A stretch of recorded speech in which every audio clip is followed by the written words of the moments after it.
Welcome to the webinar here with Elaine. I'm just going to give her a quick introduction. This is my first chance to introduce her, so here we go. So it's my pleasure to introduce Dr. Elaine O'Brien, who is a positive psychology and fitness thought leader, writer, and speaker who has presented in a dozen or so countries. I first met her at the University of Pennsylvania. We were both students in the Master of Applied Positive Psychology program and graduated in 2008. And she is one of just the kindest, most caring, generous people that you'll ever meet. So she's got your best interests at heart, whether you're in her class or at a webinar like this. So after MAPP, Elaine went on to earn her PhD in the psychology of human movement and kinesiology. And she's been a longtime group dance fitness leader who loves to inspire people to positive action, flourishing, health, optimal performance, joy, and love. All kinds of good things, right? And Elaine is currently writing a book on Dr. Martin Seligman's perma theory, positive fitness, and flourishing lives, and taking some time out of her busy schedule to be with us here tonight. So on behalf of all of us, thank you very much for being here tonight, Elaine, and why don't you take it away? Oh, thank you so much. What an honor to be here with you. And thank you for joining live and for joining later on YouTube. I'm thrilled to be here and to be with my friend, Nick Ritchie, who has recently written a book called, let me just try to miss this, Lean for Life. So Nick is an author, and as he said, he's a fellow graduate of the University Pennsylvania MAPP program, and I'm really honored that he is here. He's a coach. He walks the talk. He is a speaker, and he's a member of our new University of Pennsylvania MAPP alumni Body Full of Joy team. So it's Body Full of Joy, and we'll have more information for you as things unroll here. So my talk today is about surmounting threats in the age of COVID-19.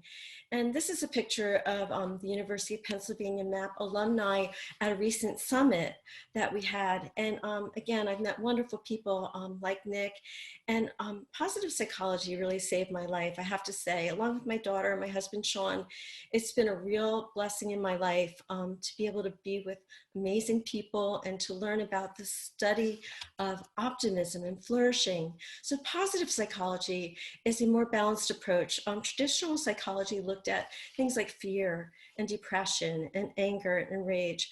And positive psychology looks more at things that are realistically optimistic, along with optimism itself, well-being and happiness, about things that really make the world richer and more beautiful and more filled with love. But recently, I've been feeling some FUBAR. So my husband is a former Marine, and he told me about FUBAR, which I'm going to just paraphrase, it's just effed up beyond all recognition. So I don't know how you're doing. We could say fouled up beyond all recognition. But right now, it's really hitting me, and I'm sure it's hitting some of you as well, as we are in this unsteady world of pandemic. When it really hit me was when I was thinking about death and the possibility of losing friends and people that I love. Another thing was that when the things were coming out about COVID-19, they were talking about maybe not being able to keep people alive, and maybe they would limit people by age, which was like pretty horrifying because I was in the age category that they were thinking of limiting. So my mother also tested positive twice, and there's frustration around that. Does she have it? Does she not have it? My husband and I also were sick for about 12 days, and we did not take a test because when we met with our telemedicine physician, we felt that we were not in a position, like didn't want to take a test away from somebody who could use it more, like a medical professional. So we don't know if we ever had it, and we sure would love to be able to provide antibodies for people. Another thing that I felt like, we live in the Northeast in Monmouth County, New Jersey, which is a hotbed.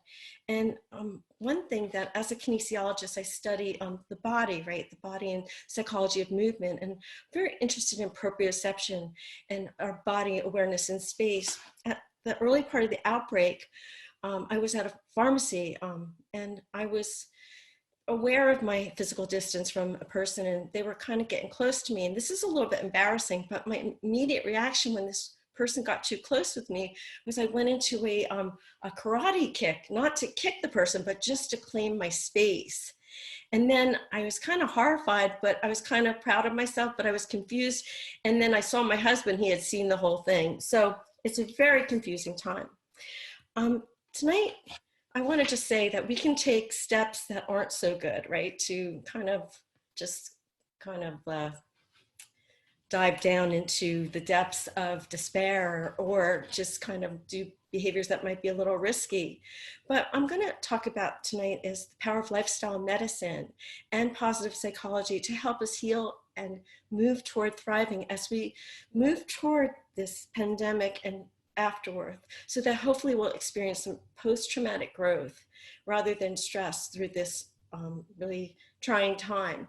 So lifestyle medicine looks at things like eating clean, green foods, and plant foods, moving more, reducing our distress, and resting as well. And also just to, again, reduce the risk of risky behaviors. So here's some things that we can take into account that are part of lifestyle medicine, things that we do from waking up in the morning to going to bed at night. And again, it's a new way of thinking that lifestyle is medicine.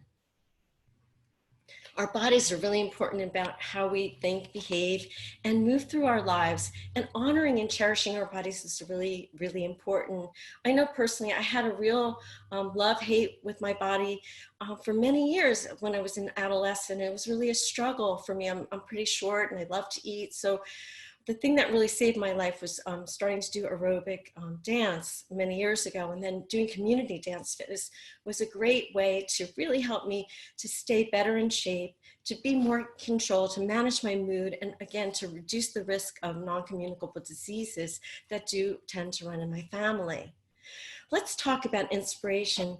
Here is now Colonel Thomas Moore, and he's been promoted to honorary colonel as from a captain, and his goal was to raise 1,200 pounds for the British Health Service. And what he has done, he was going to walk around his garden, and he was so inspired people at the age of 99 that he turned 100. That was his goal for his 100th birthday, to complete this walk. And he has now raised nearly, as of today, 33 million pounds, which is $41 million US. His charity walk has gained so much widespread attention, and just he's being showered with so much love and goodness because of his beautiful inspiration. Speaking of inspiration, these are some of the women that I have the pleasure of teaching. And some of these women were part of my research. And it's been just an inspiring time to be able to teach women of a certain age who are just have this positive self-determination, so much hope, love, joy, gratitude, and our volunteers, similar to the women in the nun study, the nuns. These women are really striving and thriving, and they inspire their families, and they leave a legacy of love and inspiration for their families as well. Movement is such an important part of lifestyle medicine, and this is a little picture of an energy break that I led at the University of Penn MAPP last year. Here's my friends, Kathy Norman and friends, just taking a little break out from lots of heavy thinking to just move. And the thing that I love the most is the smiles. We know that our brains really benefit from moving. And one of the most important parts as we all age is to protect our executive function. That executive function helps us to make really good decisions and avoid treacherous decisions or bad judgments in our lives. So when we move aerobically, we're moving with oxygen, and we're strengthening our heart and lungs, but we're also strengthening our brain. We're building plasticity, neuroplasticity, and neurogenesis, how the brain processes. So every day, if you can get up and move a little bit more, and even in between times, if you're waiting for the dishwasher to dry, or if you're hand washing, you're going to burn a few more calories, but do some squats, stretch overhead when you're in bed, give yourself a hug. And those activities really mean a lot to our brain function. And again, part of exercising and lifestyle medicine is helping us to improve the quality of our life. Let food be thy medicine and medicine be thy food. So eating clean, eating light, eating with moderation, variety, and balance is such an important part of our health and our well-being. And one thing that we can do is just like even to say a prayer or to bless your food or thank the person who made the food or the people who grew the food. It's just such a centering exercise. It brings a more mindful aspect to our day and how that we can maybe appreciate things a little bit more and not take things for granted. In positive psychology, one of the things that we talk about is savoring. So as an example, one thing you can do to savor is to write things down, remembering things, basking in your accomplishments, like if you did something good, and just like looking at the sky, getting some oxygen and some looking outside your window every day, marveling at the wonders of life and anticipating joys, and even luxuriating in the moment, like our Chandler's doing here from Friends.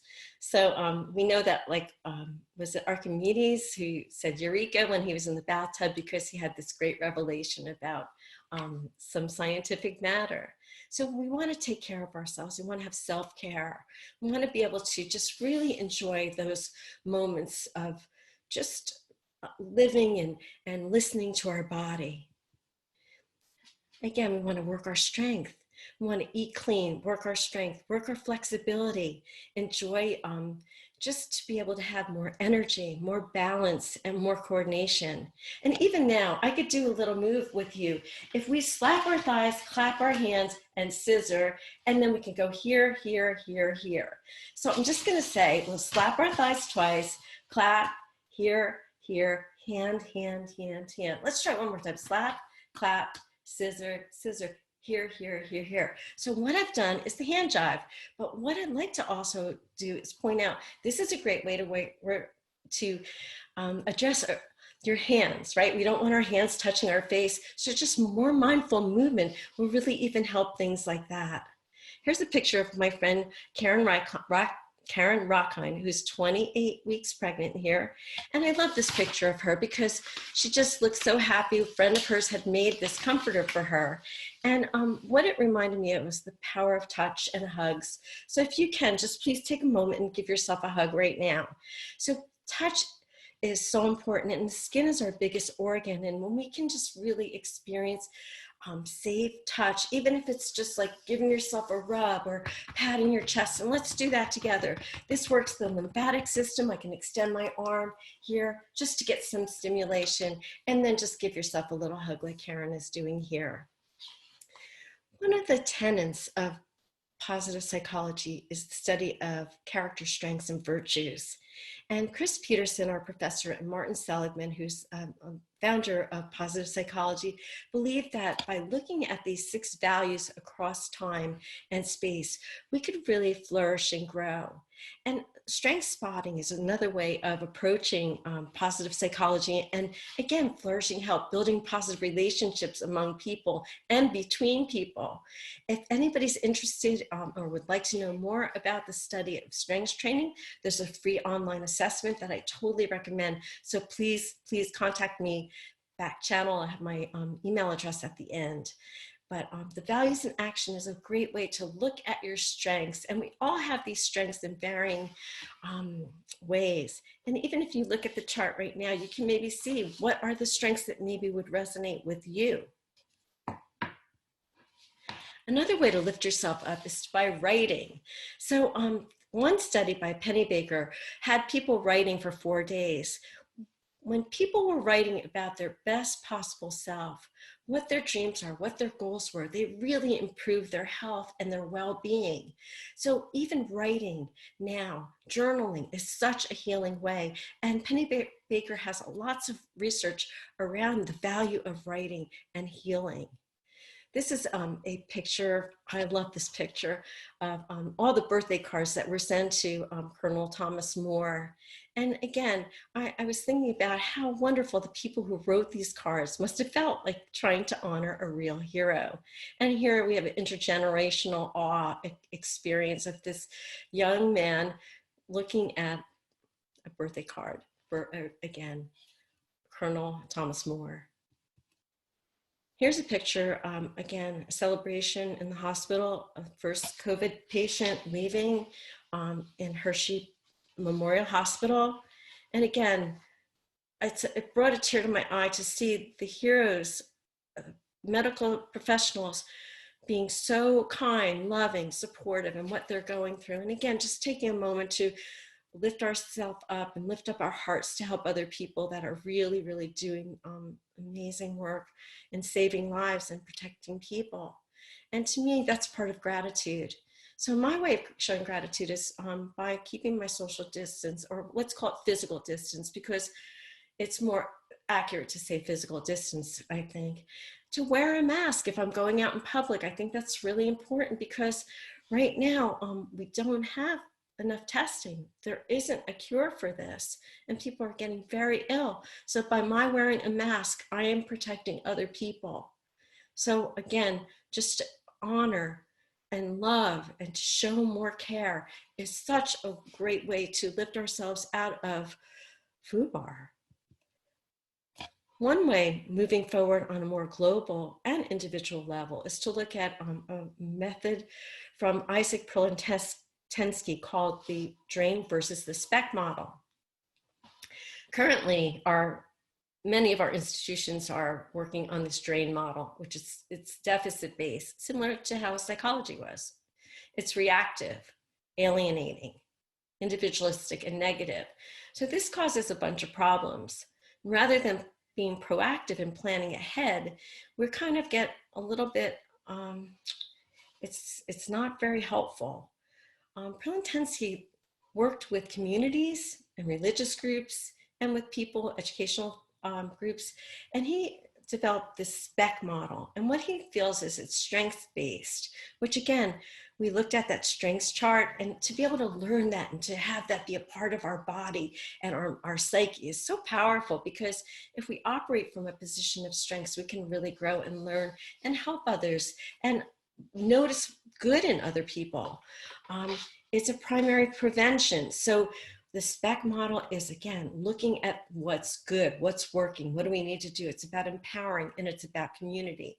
So these kinds of programs from a spec approach are built to last. They actually save money, and they create civic and social movement.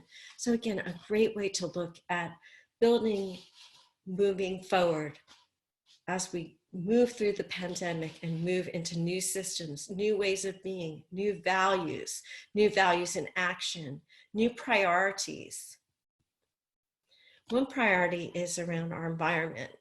So I love this photo. It's from the book, Blue and Beautiful, Planet Earth, Our Home.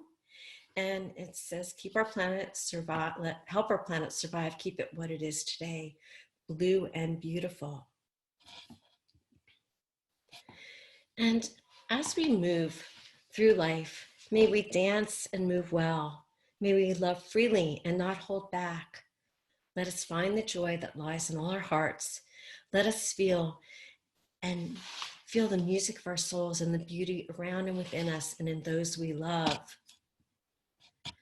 And one thing that's really, really powerful is green space, as I had mentioned earlier, just to get out in nature and just to savor time in nature, to luxuriate in whatever season it is where you are, and just to be able to feel the breeze on our skin and to just be able to learn and love and move through that is just such a powerful, powerful way of being. And I want to thank you so much and just say the only lasting beauty is the beauty of the heart.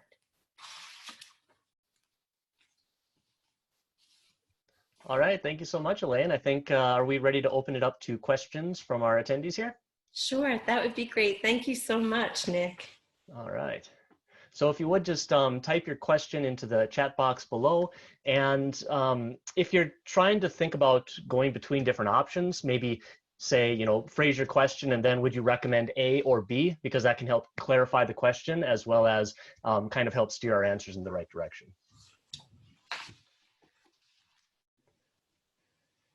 One of my questions for you while they're typing into the chat box, since I can kind of just talk directly, is what are some of your favorite things that you do to kind of uplift your spirits when you're feeling down during these times? So I think one of my favorite things is to put on music and dance. So I love that so much because I think that music is so powerful in itself, right? Our brain responds to music. We have memories with music. Do you have a favorite song or something that you like that makes you move? A lot of them. I'm from the generation where we don't, have albums that where we remember the names of the songs as much, but generally something happy, some kind of salsa or some polka or even some like dubstep. I like to do juggling with music, so definitely something that's usually a bit more upbeat, kind of energizing, and it just kind of raises your state. You can pick up the tempo with the music, and it picks up your spirit as well. Or before bed, you want to just chillax and wind down a bit, you play something a little slower tempo, and definitely if you embody the music, it can, they go hand in hand, right? They do. I love the idea of juggling to music. That's got to be very stimulating for your brain. And again, I think that with music, there are so many times or types of music. So the rhythm is going to get you is a definite powerful way to think of moving. As you said, if you put music on that's relaxing at the end of the day, it just kind of can calm you down and just let you just center yourself and breathe. And we can even just take a moment in and just breathe together, just like lifting up our heart. And there are rhythms to our breath, right? And just as there are rhythms to the waves. And so this is a really, really valuable science, the science of music. And I know Jamie Jenkins did a great MAPP webinar. And I also want to thank the University of Penn MAPP Alumni Association for giving us the opportunity to attend and also be a part of these webinars. I want to recommend you check out the YouTube links for the UPenn MAPP webinars. And Nick gave a great MAPP webinar. Nick, what was your webinar about? Mine was how to stress less and feel better with positive psychosomatics. So again, just taking some of the MAPP stuff that we're doing here and then kind of crossing it. I've got my book right here with the stuff on the back. I talk about sleep training awareness, non-exercise physical activity, NEPA, and diet. And I did some research today. It was really amazing. There were, I was curious, just like how many people are actually doing this regularly, habitually. And I found out that less than 1 in 1,000 people actually have what I consider baseline habits for this. So Wait, most people baseline know. habits? Did you say baseline habits? Yeah, baseline habits in all 5 of these things. I talk about red, yellow, and green traffic lights, and less than 1 in 1,000 people have green on all 5 of those. So, everybody's like, I should sleep more, I should move more, I should eat better. But how many people are actually doing it? Well, 999 out of 1,000 people aren't, which is kind of crazy, right? There's lots of great work to be done for sure. And that's why, again, I love that lifestyle medicine model. And again, your book looks like it's around that model because you are talking about those things. When we look at food and sleep and rest and movement, it just makes sense. And these things are not a quick fix, right? But it's more dedicated. But over time, you can get fabulous results. Whereas if you, I know I studied at the University of Oslo with Dr. Antonella Della Fave for a summer school program. And she's a medical doctor as well as a positive psychology leader at the University of Milan. And one thing she says is that people are just taking too much medication and they need to move more. So again, that ties in so much with the work that you and I are doing. And again, like the Body Full of Joy movement. And just to let you know what Body Full of Joy is, it's an initiative to bring more joy based on Dr. Martin Seligman's call to action. He asked us to lead a program of more movement, more dancing, more excitement and joy. And we're creating 1-minute videos, and we're going to be producing 31-minute videos that will be absolutely free for you to enjoy and to practice getting more joy in your days. So along with Absolutely. dancing, my husband and I've been cooking a lot more lately, which has been really fun to experience together. And I think that just, I love to watch movies sometimes and reading and just again, getting out in nature. I'm very lucky because I live by the ocean. So just trying to look at the ocean every day and just be grateful for the beauty of the nature. And again, my mom was tested twice for COVID-19. So it's been terrifying. And I've really had a very high level of anxiety and stress day to day. You don't know, right? It's because we're on this roller coaster. But I think that the tools of positive psychology for me have really, really helped me. I know that I started positive psychology training when I was in deep despair. My dad had just passed, and it was just a really, really tough time for me. And by serendipity, I was able to find this program at Brookdale Community College by where I live and where I had taught for about 10 years earlier in my career. And actually, Dan Tomasulo, Dr. Dan Tomasulo, has a book out soon called Learned Hopefulness, was one of the professors there. And he was actually a professor of mine many years ago when I was pregnant with my daughter, and I took his developmental psych class.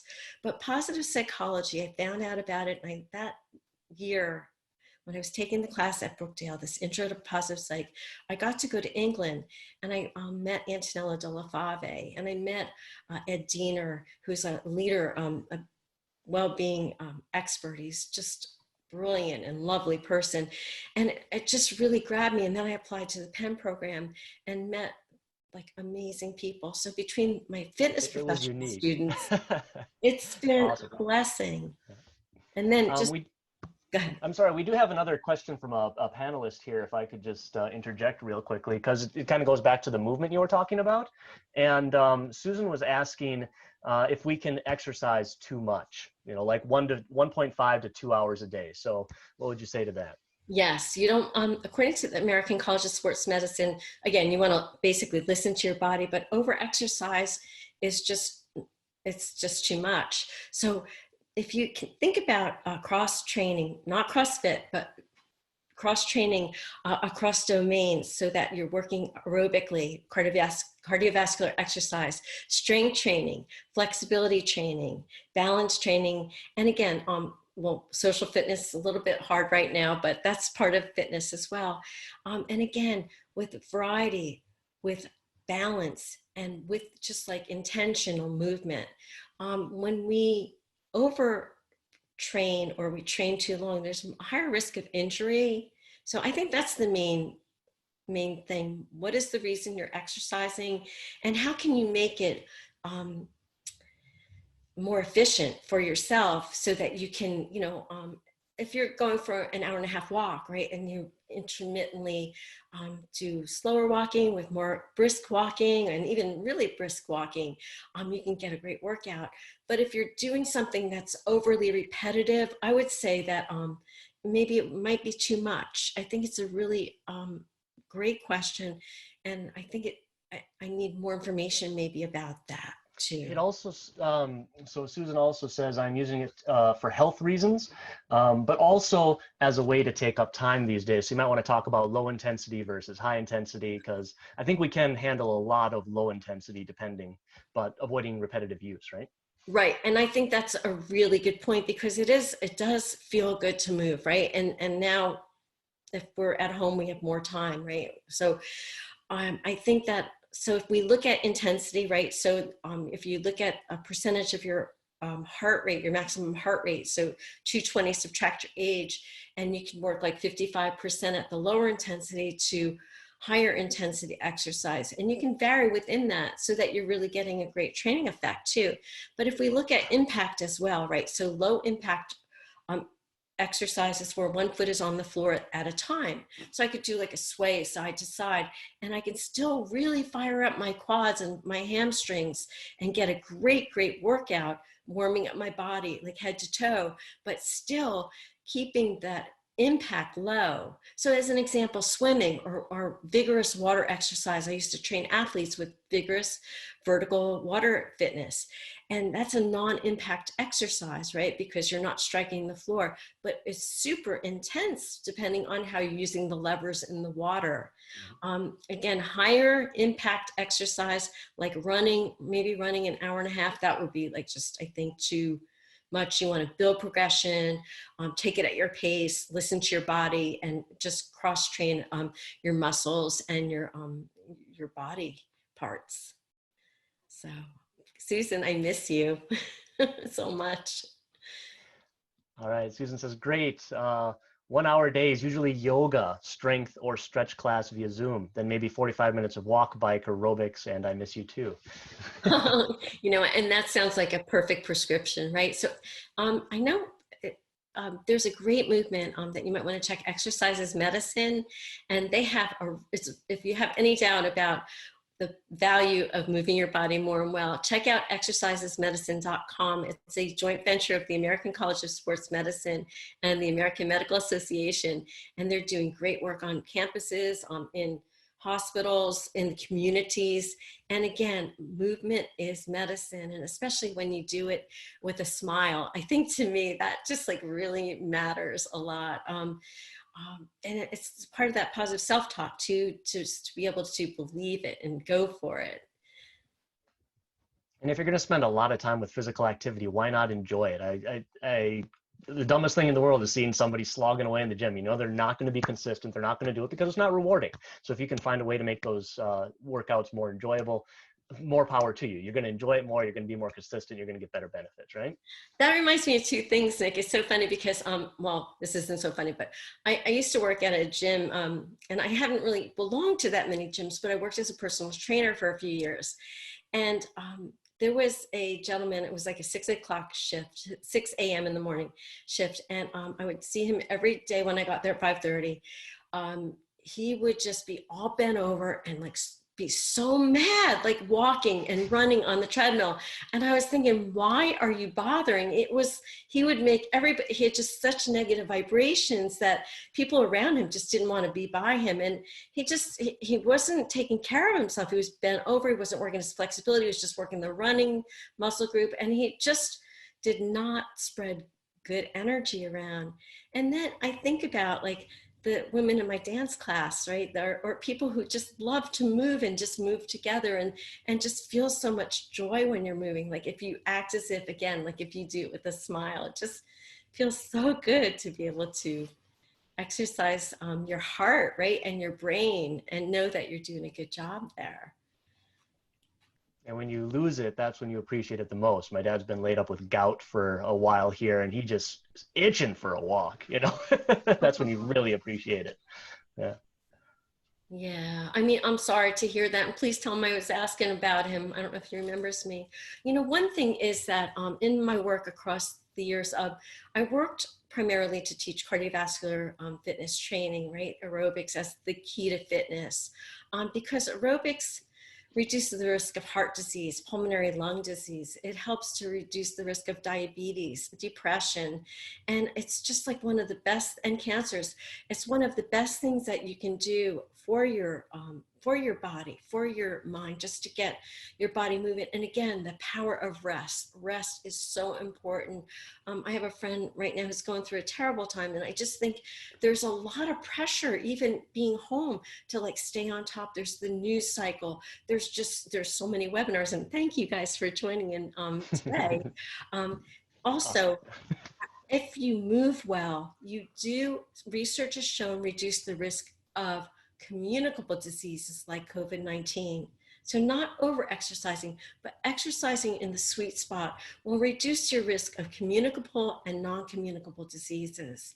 And that's really powerful. That's your self-determination, the positivity that you have around. There's a theory called aging theory or activity theory. And one thing is, as we get older, we want to really be positively self-determined. We want to have self-efficacy, to believe that we can do things. Even though if we're feeling that we might be getting older, we can still harness our zest, right? And when we're spreading joy and positivity, it's kind of very inviting, because there's this positive spiral up. And it's just a really good feeling. You're helping yourself and you're helping others. And one of the things in my practice has always been to use my healthy body to help myself, and that way can help others, like the law of the oxygen mask. So I hope that will help. Yeah, maybe close at this point for the recording, because we can continue to answer questions as they come up, if that's good for you. And maybe thanks everyone for coming to Elaine's awesome webinar. I just want to say, ooh la la, thank you so much. Please stay safe and well, and all my best to you. Thank you, Nick. And thank you so much for joining in, friends.